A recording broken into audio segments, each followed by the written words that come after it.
कि वहाँ पर सर देखिए इको पार्क बन गया है, ठीक ना। तो इको पार्क देख रहे हैं आप ना कि इको पार्क मान लीजिए कितना वहाँ से लोग मतलब बहुत पश्चिमतम वहाँ पर इको पार्क बन गया है। और देखिए मामूल सही मंदिर भी हो गया है वहाँ पर, हो गया। और भभुआ की स्थिति मतलब नज़दीकी में है।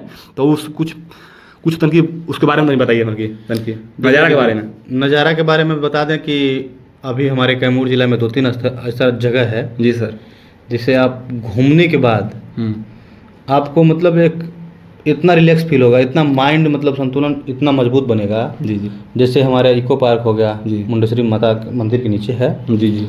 और कुछ दूर में है, जिससे मतलब बहुत दूर में 16-17 बीघा में लगभग। हाँ हाँ वो तो है। तो और वो मुंडेश्वरी धाम के नीचे है, दर्शन भी होता है वहाँ पे। और घूम करके मतलब उसमें क्या से क्या लुक बनाया गया है, मतलब विदेशी आर्टिस्ट आए थे उसमें। जी। और मतलब हम लोग तो शुरू से देख रहे हैं कैसे कैसे बन रहा है, हम लोग देखिए हम लोग उसको देख रहे हैं और देखे हैं। और आप सब जो नहीं देखे हैं इको पार्क एक बार आकर घूम कर देखिए।